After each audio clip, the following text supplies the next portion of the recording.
نحمده ونستعينه ونستغفره ونستهديه ونعوذ بالله من شرور أنفسنا ومن سيئات أعمالنا.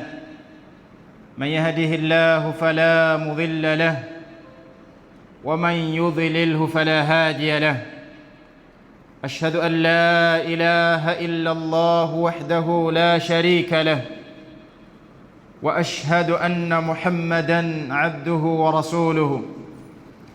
يا أيها الذين آمنوا اتقوا الله حق تقاته ولا تموتن إلا وأنتم مسلمون. يا أيها الناس اتقوا ربكم الذي خلقكم من نفس واحدة وخلق منها زوجها وبث منهما رجالا كثيرا ونساء، واتقوا الله الذي تساءلون به والأرحام إن الله كان عليكم رقيبا. يا أيها الذين آمنوا اتقوا الله وقولوا قولا سديدا يصلح لكم أعمالكم ويغفر لكم ذنوبكم، ومن يطع الله ورسوله فقد فاز فوزا عظيما. أما بعد، فإن أصدق الحديث كتاب الله، وخير الهدى هدى نبينا محمد صلى الله عليه وآله وسلم، وشر الأمور محدثاتها، فإن كل محدثة بدعة وكل بدعة ضلالة وكل ضلالة في النار. اللهم إنا نعوذ بك من عذاب النار. أيها الناس عباد الله، أوصي نفسي ونفوسكم بتقوى الله تبارك وتعالى، فإنه وصية الله للأولين وللآخرين. يقول ربنا تبارك وتعالى: ولقد وصينا الذين أوتوا الكتاب من قبلكم وإياكم أن اتقوا الله. واجه الله تبارك وتعالى baada ya kumshukuru Allah na kumtakia sala na salam mtume wetu Muhammad sallallahu alayhi wa alihi wasallam, hapana shaka ya kwamba siku hii tuliyokuwa nao yaumul jumaa ni siku ya tarehe 28 ndani ya mwezi mtukufu wa Dhulqaada. Kwa hiyo bado tupo ndani ya miezi mitukufu ambayo Allah tabaraka wa taala ametuhusia akituambia msithubutu kudhulumu nafsi zenu ndani ya miezi minne iliyokuwa mitukufu. Ndugu zangu katika iman, twayaelekea masiku bora zaidi ya hapa duniani. Imebakia yawezekana ni siku moja kuweza kuingia sasa ndani ya mwezi mtukufu wa Dhulhijja, baada ya kumalizika huu mwezi tuliokuwa nao ambao pia ni mtukufu, mwezi wa Dhulqaada. Ndugu zangu katika iman, kama nilivyotangulia kusema, tunayaelekea masiku ambayo ni bora zaidi katika masiku ya duniani. Kwa maana hii ni tambihi tosha na ni zinduo tosha la kumzindua kila Muislamu na kumkumbusha afahamu ya kwamba anaelekea katika masiku yaliyokuwa mabora zaidi ya hapa duniani. Si mengine ayuha nasu ibadallah, bali ni masiku 10 ya mwanzo ya mwezi mtukufu wa Dhulhijja, masiku ambayo Allahu tabaraka wa taala ndani ya Qur'an ameyapia. Na Allah tabaraka wa taala haliapii jambo lolote isipokuwa ujue kwamba hilo linaloapiwa lina ukubwa zaidi au lina heshima zaidi mbele ya Allah subhanahu wa ta'ala. Falidhalika, kwa ajili hiyo Allah tabaraka wa taala akaapa ndani ya suratul Fajr aya ya kwanza akisema wal fajri. Allah anaapa na zama za alfajiri, wakati wa alfajiri. Halafu wa layalin ashri, Allah akaapa na masiku 10. Alulama walmufassirun wanatuambia kwamba masiku 10 yaliyokusudiwa hapa ni masiku 10 ya mwanzo katika mwezi mtukufu wa Dhulhijja. Ndugu zangu katika iman, Allah ameyaapia haya masiku, lakini Allah subhanahu wa ta'ala kuyaapia haya masiku ni kwa ajili ya kukuzindua wewe Muislamu ufahamu ya kwamba haya masiku 10 yakikukuta, basi umefikiwa na jambo ambalo ni bora sana, umefikiwa na neema ambayo ni kubwa sana aliyoichagua Allah tabaraka wa taala kwako wewe. Kwa maana hiyo, ni yapi maandalizi yako ewe mja wa Allah tabaraka wa taala kunako haya masiku 10 ya mwanzo ndani ya mwezi mtukufu wa Dhulhijja? Umejiandaa kuishi kama masiku mengine? Umejiandaa kuishi kawaida kama ulivyokuwa ukiishi katika masiku mengine? Hautakiwi kuwa hivi Muislamu. Watakiwa ujiandae kwa nia, uweke na maazimio ya kwamba mimi haya masiku 10 ya mwanzo ya mwezi mtukufu wa Dhulhijja nitayatumia katika ibadati mbalimbali kujikurubisha kwa Allah subhanahu wa ta'ala. Ndugu zangu katika iman, wengi tumejikita katika kufanya mema zaidi katika yale masiku 10 ya mwisho ya mwezi mtukufu wa Ramadhan. Masha Allah, ni jambo bora, ni jambo bora, lakini pia ni jambo bora kujipinda zaidi hata katika haya masiku 10 ya mwanzo katika mwezi mtukufu wa Dhulhijja. Tofauti baina haya masiku 10, yale ni 10 na haya ni 10. Tofauti kama wanavyosema maulama iko katika jambo moja. Masiku 10 ya mwezi mtukufu wa Ramadhan, yale ya mwisho, ubora wake zaidi unapatikaniwa wakati wa usiku, lakini masiku 10 ya mwanzo katika mwezi mtukufu wa Dhulhijja, ubora wake zaidi unapatikaniwa wakati wa mchana. Na ndio maana siku ile ambayo ni kubwa zaidi ndani ya haya masiku 10 yanayokuja ni yaumu Arafa, ni siku ya Arafa. Lakini siku ya Arafa ukitathmini ubora wake zaidi, upo wakati wa usiku au upo wakati wa mchana? Ni kwamba bila shaka ubora wake upo wakati wa mchana. Hii ndio tofauti baina ya masiku 10 ya mwezi mtukufu wa Ramadhan na masiku 10 ya mwanzo ya mwezi mtukufu wa Dhulhijja. Ndugu zangu katika iman, tujiandae kisaikolojia, tujiandae kiutendaji wa kiibada kwa ajili ya neema hii, endapo Allah tabaraka wa taala atatujalia kuidiriki neema ya masiku 10 ya mwanzo katika mwezi mtukufu wa Dhulhijja. Ahibatana fillah, ndugu zetu katika iman na ndugu zangu katika iman, al-Imam al-Bukhari amepokea hadithi ya sahaba Abdullah ibn Abbas radhiyallahu anhuma akisema, qala Rasulullah sallallahu alayhi wasallam, amesema Mtume sallallahu alayhi wasallam, ma min ayamin al-amalu as-salihu fihinna ahabbu ila Allah min hadhihi al-ashr, hakuna katika masiku matendo mazuri anayoyafanya Muislamu yakawa yanapendwa zaidi na Allahu tabaraka wa taala kama matendo ambayo atayafanya ndani ya masiku 10 ya mwanzo katika mwezi mtukufu wa Dhulhijja. Masahaba wamuuliza Mtume sallallahu alayhi wasallam akimwambia, wala aljihadu fi sabilillah, hata kupigana jihadi katika njia ya Allah haifikii ubora wa matendo atakayoyafanya mtu katika masiku 10 ya mwanzo ya mwezi mtukufu wa Dhulhijja?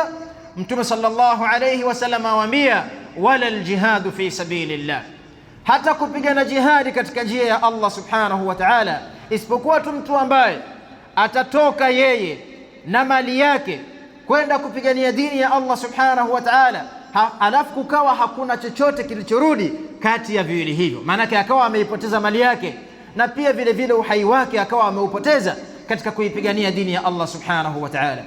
Ayuha nnasu ibadallah, ndugu zangu katika iman, hii ni fursa adhima, ni fursa iliyokuwa kubwa ya Allah subhanahu wa ta'ala kukujalia wewe kuyadiriki masiku 10 ya mwanzo katika mwezi mtukufu wa Dhulhijja. Tumesema huenda bado siku moja, kwa hiyo tutaraji kwa uwezo wa Allah subhanahu wa ta'ala atatufikisha ndani ya haya masiku 10 yaliyokuwa bora zaidi. Ndugu zangu katika iman, ayyamul ashri, masiku 10 ya mwanzo ya mwezi mtukufu wa Dhulhijja ni ayyamun mubarak, ni masiku yaliyobarikiwa sana. Wengi katika masahaba wa Mtume sallallahu alayhi wasallam walijua ya kwamba kweli haya masiku yamebarikiwa. Vile vile wema wengi waliotangulia wamejua umuhimu wa haya masiku 10 ya mwanzo ya mwezi mtukufu wa Dhulhijja, vile vile wakajua na ubora wake, wakashindana katika khairati mbalimbali. Ukimtizama Sa'id ibn Jubairi rahimahullahu ta'ala, yeye alikuwa akijitahidi kwa kufanya matendo yaliyokuwa mazuri katika masiku 10 ya mwanzo ya mwezi mtukufu wa Dhulhijja, ijtihadan shadida, jitihada ambayo ilikuwa ni kubwa mno, hatta ma yakadu ahadun yaqdiru alayhi, mpaka inafikia yani hakuna yoyote ambaye anadhani ya kwamba atamfikia Sa'id ibn Jubairi katika utendaji na kujipinda katika kufanya matendo yaliyokuwa mazuri ndani ya masiku 10 ya mwanzo ya mwezi mtukufu wa Dhulhijja. Yani inafikia wenzake katika wema wakitizama yale mazuri anayoyafanya kwa namna yalivyokuwa ni mengi, kila mtu asema kwa kweli mimi siwezi kumfikia Sa'id ibn Jubair rahimahullahu ta'ala. Wewe jitihada yako uliyoiandaa ni ipi? Utakuta Waislamu tupo tu tunataka tuingie katika masiku 10 ya mwanzo ya mwezi mtukufu wa Dhulhijja kana kwamba tupo katika masiku ya kawaida. Hautakiwi kuwa hivi Muislamu. Hii ni fadhila Allah akikujalia kuidiriki, umejaliwa kudiriki jambo ambalo ni la thamani sana kwako wewe. Aqulu ma tasma'un wa astaghfirullah al-azim li wa lakum, wallahu tabaraka wa ta'ala a'la wa a'lam.